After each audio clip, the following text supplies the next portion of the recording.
오늘 이 신명기 30장 15절에서 20절의 말씀은요, 중심 내용이 생명과 복 그리고 사망과 화를 내 앞에 두었다, 이렇게 말씀하시는 내용입니다. 그러니 너희가 생명을 선택해라 하는 말씀이 오늘 이 본문의 말씀입니다. 여기 15절에 보면, 그래서 여기 이렇게 되어 있습니다. 보라, 내가 오늘날 생명과 복과 사망과 화를 내 앞에 두었나니 라고 이렇게 말씀하시고요. 또 이 말씀이 이제 19절에도 반복됩니다. 19절 보면, 내가 오늘날 천지를 불러서 너희에게 증거를 삼노라. 뭘 증거를 삼는가? 내가 생명과 사망과 복과 저주를 내 앞에 두었은즉 너와 내 자손이 살기 위하여 생명을 택하고, 너희 앞에 생명과 사망을 이렇게 두었는데 너희가 무엇을 선택하라고요? 살기 위해서, 너와 내 자손이 살기 위하여 생명을 택하고, 이렇게 말씀하고 있습니다. 여러분, 그러면 여기서 말하고 있는 이 생명을 택한다는 것이 과연 무엇일까요? 여기 본문에 보면 15절을, 오늘 이 본문을 우리가 보면서 생각해 보겠습니다. 15절 보겠습니다. 보라, 내가 오늘날 생명과 복과 사망과 화를 내 앞에 두었나니. 그리고 16절, 그게 무엇이냐? 16절에 곧 내가 오늘날 너를 명하여 내 하나님 여호와를 사랑하고 그 모든 길로 행하며 그 명령과 규례와 법도를 지키라는 것이라. 여기 보니까 생명과 복, 사망과 화를 내 앞에 두었다 말씀하고 계시고, 그리고 그것이 뭐냐 하면 바로 하나님을 사랑하는 것이다, 이렇게 이제 말씀하는 겁니다. 그러니까 하나님을 사랑하는 것이 생명과 복이고, 하나님을 사랑하지 않는 것이 사망과 화다, 이렇게 이제 말씀하는 겁니다. 왜 그런가 하면 여기 계속 볼까요? 이렇게 계속됩니다. 16절 그 중반절부터 보면, 그리하면 내가 생존하며 번성할 것이요 또 내 하나님 여호와께서 내게 가서 얻을 땅에서 내게 복을 주실 것임이니라. 여기 내게 복을 주실 것임이니라. 그게 다 어떤 것을 조건으로 하고 있는가 하면 이거죠. 내 하나님 여호와를 사랑하고 그 모든 길로 행하며 그 명령과 규례와 법도를 지키면, 그리하면입니다. 그리하면 내가 생존하며 번성할 것이요 또 내 하나님 여호와께서 내가 가서 얻을 땅에서 내게 복을 주실 것이라. 내가 생존하게 될 것이며 내가 번성하게 될 것이며 내가 가서 얻은 그 땅에서 복을 받게 될 것이다, 이렇게 말씀합니다. 그러나 이와 반대로 너희가 하나님을 사랑하지 않으면 어떻게 되는가? 여기 계속 이렇게 말씀하죠. 그러나 17절이죠. 그러나 내가 만일 마음을 돌이켜 듣지 아니하고 유혹을 받아서 다른 신들에게 절하고 그를 섬기면 내가 오늘날 너희에게 선언하노니 너희가 반드시 망할 것이라. 강하게 말씀하고 있죠. 반드시 망할 것이라. 너희가 요단을 건너가서 얻을 땅에서 너희의 날이 장구치 못할 것이라, 이렇게 말씀합니다. 이 내용들이 다 무엇을 설명하는 거죠? 사망과 화가 있다 하는 겁니다. 또 이뿐만 아니라 이 사실을 이 19절부터 보면은 다시 한번 반복하면서 강조하고 있습니다. 19절부터 한번 볼까요? 내가 오늘날 천지를 불러서 너희에게 증거를 삼노라. 내가 생명과 사망과 복과 저주를 내 앞에 두었은즉 너와 내 자손이 살기 위하여 생명을 택하고 내 하나님 여호와를 사랑하고 그 말씀을 순종하면, 이렇게 말씀하고 있죠. 그렇게 순종하면 또 그에게 부종하라, 이렇게 말씀하고 있습니다. 왜냐하면 그는 내 생명이요 내 장수시니 여호와께서 내 열조 아브라함과 이삭과 야곱에게 주리라고 맹세하신 땅에 내가 거하리라. 여기에는 같은 내용을 반복하시면서 또 다른 표현이 등장하지요. 택하라 하는 것입니다. 너희가 생명을 택하라. 그렇지만 이 생명을 택하라는 것이 무슨 뜻입니까? 하나님을 사랑하는 말씀이죠. 결국은. 그죠? 하나님을 사랑하고 그 말씀을 순종하며 또 그에게 부종하라. 이 말씀입니다. 결국 이것은 하나님을 사랑하라 하는 말씀입니다. 그러니 여러분, 이 생명과 복은 어디에 달려 있는가? 하나님 사랑에 달려 있다는 거죠. 하나님께서 그의 백성들에게 요구하는 것이 무엇인가? 우리 어떻게 보면 신명기 전체 내내 들어있는 사상인데요. 우리 신명기 10장 12절에 가보면 이렇게 되어 있습니다. 이스라엘아, 내 하나님 여호와께서 내게 요구하는 것이 무엇이냐? 곧 내 하나님 여호와를 경외하며 그 모든 도를 행하며 그를 사랑하며 마음을 다하고 성품을 다하여 내 하나님 여호와를 섬기고, 이렇게 말씀하고 있습니다. 그러니까 하나님이 요구하시는 것은 뭐예요? 이스라엘 백성들에게 요구하시는 것은 하나님을 전심으로 사랑하라, 이것을 요구하고 계신다는 것입니다. 여러분, 그래서 우리가 무엇을 알아야 하는가? 우리의 신앙생활에서 무엇을 알아야 하는가 하면은, 우리가 이 세상을 살아가는 일에 있어서 길이 두 가지 길이 있다 하는 것입니다. 그것은 하나님을 사랑하든지 아니면 하나님을 사랑하지 않는 것입니다. 여러분, 이 두 가지 길밖에 없는 것입니다. 세상에는 하나님을 사랑하는 길과 하나님을 사랑하지 않는 삶을 사는 것, 이 두 가지 길이 있습니다. 그러니까 중간이 없는 겁니다. 늘 여러 번 말씀드리지만 이 영적인 세계에서 중간이라는 것은 없습니다. 그러니까 하나님도 사랑하고 세상도 사랑하는 것, 이런 것은 있지 않다는 것입니다. 또 하나님을 사랑하지 않고 나는 세상도 사랑하지 않아, 이런 것도 없다는 것입니다. 그런 것은 없는 것입니다. 우리가 이것을 반드시 꼭 기억해야 합니다. 하나님을 사랑하는 것 외에는 다 무엇입니까? 하나님을 사랑하지 않는 것입니다. 그러니 이 세상을 사랑하는, 이 세상을 살아가는 사람들은 두 종류가 되는 거죠. 하나님을 사랑하는 자들, 그리고 하나님을 사랑하지 않는 자들이 있는 것입니다. 그래서 우리는 오늘날 하나님을 사랑해야 합니다. 그렇죠? 왜 우리가 하나님을 사랑해야 하는가? 하나님이 우리를 사랑하심으로 구원하셨기 때문입니다. 에베소서 1장 4절에 보면 곧 창세전에 그리스도 안에서 우리를 택하사 우리로 사랑 안에서 그 앞에 거룩하고 흠이 없게 하시려고, 이렇게 말씀하죠. 그러니까 우리를 언제부터 사랑하셨는가 하면, 우리를 언제 선택하셨다고 그랬죠? 장세 전, 영원 전부터 우리를 사랑하셨다 하는 것입니다. 또 이 에베소서 2장 4절에 보니까요, 긍휼에 풍성하신 하나님이 우리를 사랑하신 그 큰 사랑으로 인하여 허물로 죽은 우리를 그리스도와 함께 살리셨고, 이렇게 말씀하고 있죠.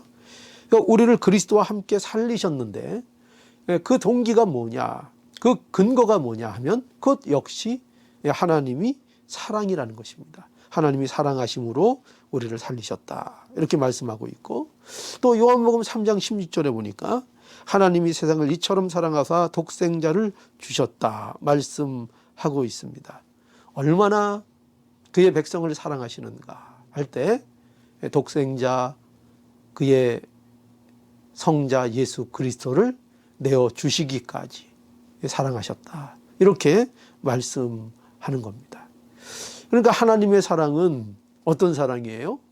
창세 전부터 사랑하신 것이고 또 우리를 살리시는 사랑이고 또한 우리를 위해서 독생자까지 내어주시는 그런 사랑이다. 이렇게 성경이 증거하고 있습니다.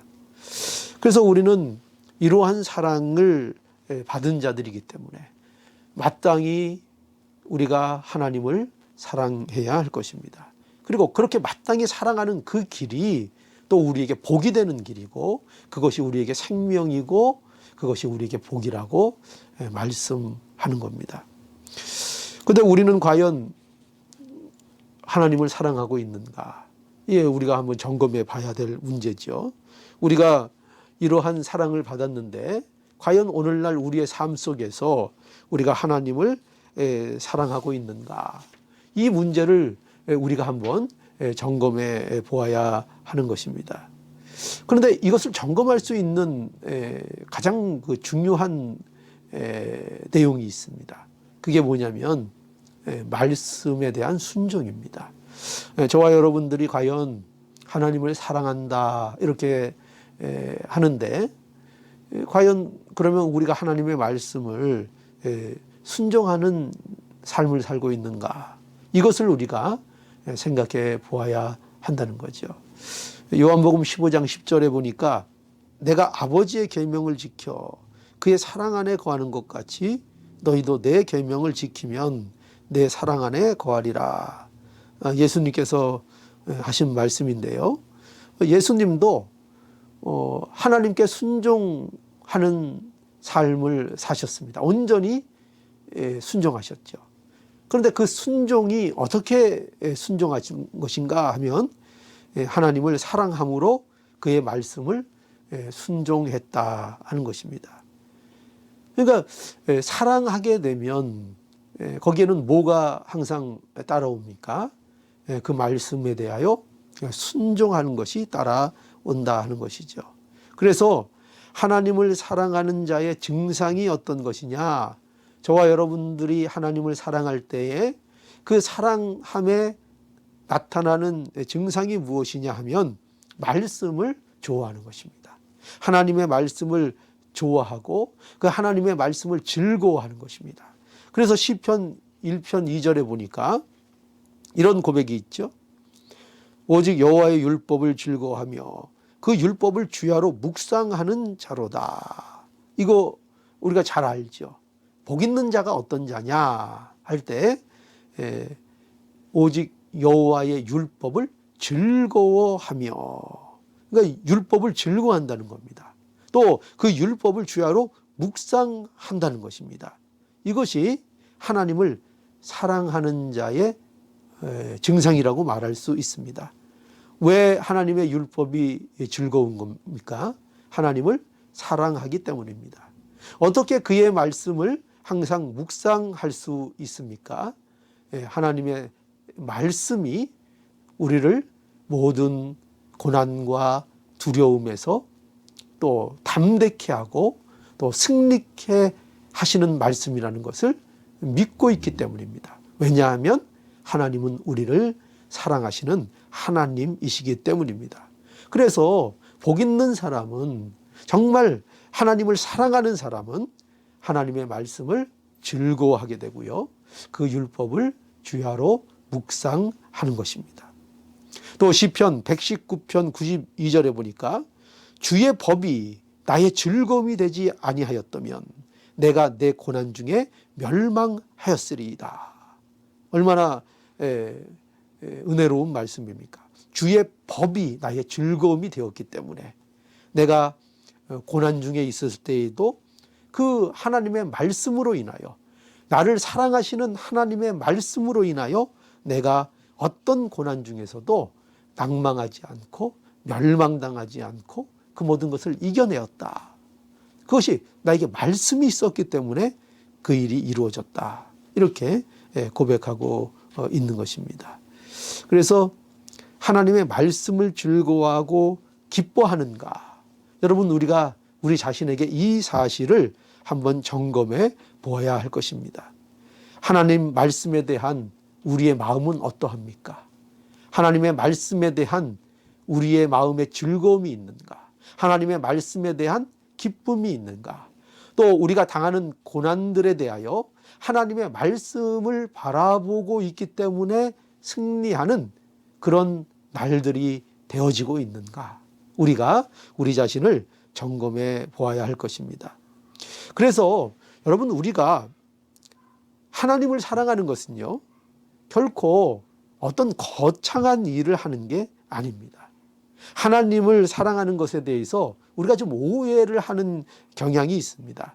그건 뭐냐면요, 우리는 하나님을 사랑하는 일이 뭔가 좀 이렇게 기이한 일을 하고 굉장히 큰 일을 하고 굉장한 일을 해야만 그것으로 인해서 하나님께 영광도 되고 하나님을 사랑하는 것이 될 거라고 이렇게 생각합니다. 예, 물론 그렇게 어떤 특별한 일들을 각오하고 해야 될 때가 있습니다. 그런 일들이 필요할 때도 물론 있습니다. 그러나 하나님의 말씀은 우리가 지난 시간에도 함께 살펴본 바와 같이 하나님의 말씀은 결코 어려운 것도 아니고 먼 것도 아니라고 말씀하셨습니다. 하나님의 말씀은, 하나님의 명령은요, 결코 우리에게 어려운 것이 아닙니다.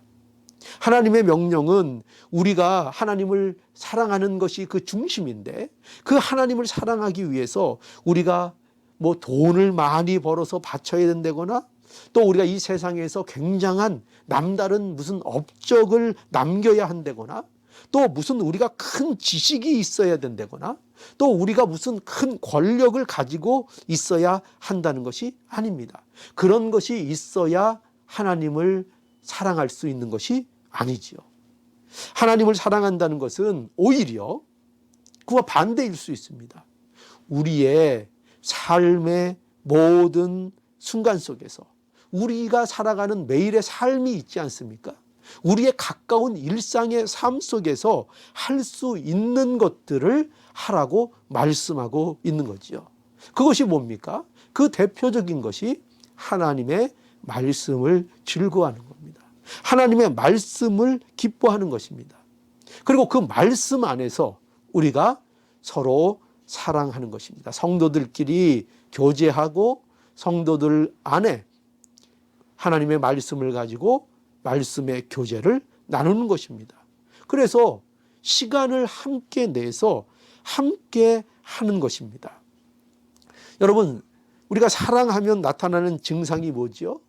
우리가 세상에서도 너무 잘 알고 있죠. 그 대표적인 증상이 뭐냐면 시간을 함께 하는 것입니다. 좋은 것이 있으면 함께 하고 싶고 나누고 싶은 것이 사랑의 증상입니다. 또 그 사랑하는 사람이 있으면 그와 관련된 것들에 대해서는 뭐든지 즐겁고 뭐든지 기쁜 것이 되는 것입니다. 그것이 사랑의 증상이 아닙니까? 여러분, 그런 경험이 없으십니까? 저도 그 학창 시절에요, 이렇게 여학생을 짝사랑하고 그럴 때, 여러분도 그런 경험이 있으시죠? 누군가를 짝사랑하고 그럴 때 그 여학생과 관련된 모든 일들이 굉장히 이제 관심이 있게 되지요. 그래서 그 아이와 관련된 것이 있으면은 뭐든지 참석해서 한 번이라도 이렇게 뭐라 그럴까요? 마주칠 수 있을까? 한 번이라도 볼 수 있을까? 또 그 아이가 뭘 좋아하나? 뭐 이런 것을 관심 갖고, 그래서 그 주위를 기회가 있으면, 시간만 있으면 이렇게 서성거리게 되는 그런 일들이 있지 않습니까? 그게 이제 소위 말해서 어떤 사랑의 증상이라고 말할 수 있는 것입니다. 좋아하면 그렇게 되는 것입니다. 그러니까 그가 싫은 것은 나도 싫고, 그렇죠? 그가 좋은 것은 나도 좋은 것이 되는 것입니다. 할 수만 있으면 시간 내서 함께 하는 것입니다. 여러분, 그래서 우리의 신앙생활에 있어서도 가장 중요한 것이 뭐냐면요, 여러분 뭐라고 생각하십니까? 여러 가지 있을 수 있습니다. 그런데 가장 중요한 게 뭐냐면 예배를 참석하는 것입니다. 그렇죠? 가장 기본적인 거지만 가장 우리에게 중요한 것입니다. 그래서 주님의 이름으로 모이는 곳에 함께 하는 것, 그 자리를 함께 해서 나누는 것, 그것만큼 신앙생활에 중요한 것이 없습니다. 왜냐하면 이유가 뭐예요? 가장 큰 이유는 하나님을 사랑하기 때문입니다. 그렇기 때문에 하나님을 사랑하기 때문에 하나님과 가장 관련되어 있는 하나님의 자녀들, 우리 성도들, 그들과 함께 하는 것이 가장 큰 즐거움이 될 수밖에 없는 것입니다. 그런데 이상한 것이 무엇인가 하면 하나님을 사랑한다고 하면서 많은 성도들의 모임을 그렇게 즐거워하지 않는다는 것입니다. 그건 참 이상합니다. 물론 개인적인 어떤 성격의 차이가 있을 수는 있습니다. 그러나 우리가 한번 생각해 보십시오. 우리가 누군가를 사랑하게 될 때를 생각해 보십시오. 우리는 그 사랑으로 인하여 얼마나 말도 안 되는 일들을 극복하고 열심을 내었습니까? 그렇죠? 성격이 얌전해 보이던 사람도 사랑 앞에서는 두려움이 없어지지 않습니까? 그래서 그렇게 얌전했던 딸아이가 어떻게 됩니까? 그저 부모에게 반항도 하고 이렇게 하는 모습이 나타나는 것입니다. 그게 잘한다는 것은 아니지만 그 정도로 이 사랑이라는 것이 어떤 것으로도 막을 수 없는 그런 특성을 가지고 있다는 것입니다. 이것이 사랑의 특성입니다. 여러분, 우리 자신들에게 한번 물어볼 수 있기를 바랍니다. 뭐냐면 우리는 과연 나는 하나님을 사랑하는가? 여러분, 하나님을 사랑하는 것, 그래서 그의 말씀을 순종하는 것, 그것은 결코 어려운 것도 결코 먼 것도 아닙니다. 우리의 일생의 삶에서 얼마든지 실천할 수 있습니다. 그중 하나가 바로 또 이겁니다. 오늘 가깝게 오늘 이 저녁에 이 말씀을 또 우리가 시간 맞춰 듣고 또 마음을 같이 해서 함께 우리 어려운 성도들을 위해서 기도해주고 함께 이 역경들을 이겨나가기 위해서 한 마음으로 기도하는 것에 우리가 함께 참여하고 있는 것, 이런 모든 것들이 바로 뭐라고요? 이것이 하나님을 사랑하는 것입니다. 이런 것들이 하나님을 사랑하는 것입니다. 결코 우리가 하나님을 사랑하는 방법은 어려운 것도 아니고 먼 곳에 있는 것도 아닙니다. 특별한 일을 하는 것이 아닙니다. 우리에게 주어진 우리의 현실 속에서 내게 준 하나님께서 내게 허락하신 그 자리에서 최선을 다하고 내가 할 수 있는 일을 하나하나 해 나가는 것입니다. 이것이 하나님을 사랑하는 모습입니다. 여러분, 과연 우리는 그러한 일에 대하여 우리가 우리의 일상 속에서 과연 하나님을 사랑하는 자의 모습으로 살아가고 있습니까? 이것을 오늘 이 시간 우리가 생각해 봐야 할 것입니다.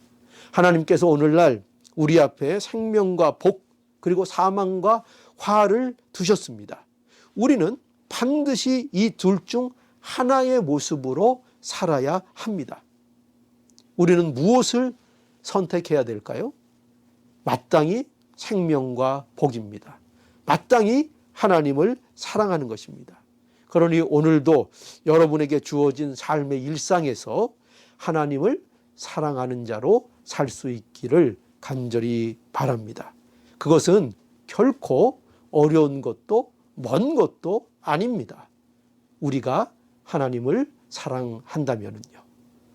이것을 명심해서 들으시고 오늘도 이 하나님 말씀에 대한 모든 조그만 일부터 순종함으로 하나님 사랑해 나가서 생명과 복을 누리는 우리 모두가 되어야 하겠습니다.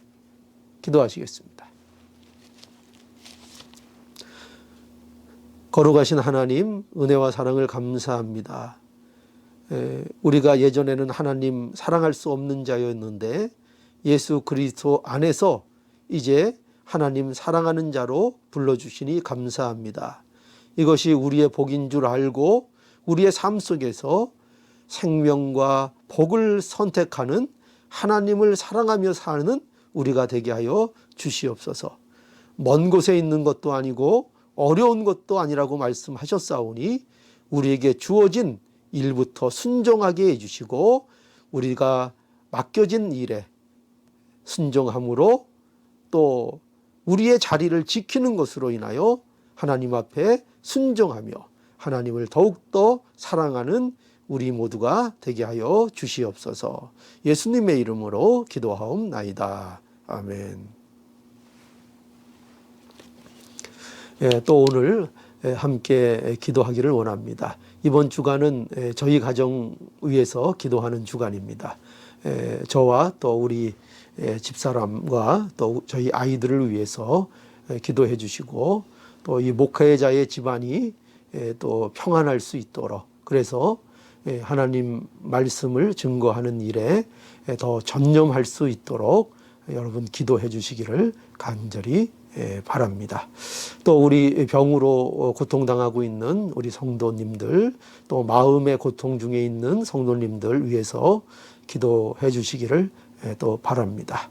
또 이 코로나19 사태가 하루속히 또 회복될 수 있도록 기도해 주시고요. 또 비록 이 기간이 좀 오래 걸리더라도 우리가 실족하지 않고 더욱더 인내하며 더욱더 이 일로 인하여 강해지는 또 우리 오늘 말씀처럼 더욱더 우리 하나님 사랑할 수 있는 기회가 될 수 있도록 이 때를 지혜롭게 잘 보낼 수 있도록 해달라고 하나님 앞에 기도해야 하겠습니다. 그 밖에 우리 미주 서부교회를 위해서 기도해 주시기 바랍니다. 그러면 오늘도 한 30분가량 한 마음으로 다 함께 기도하시겠습니다.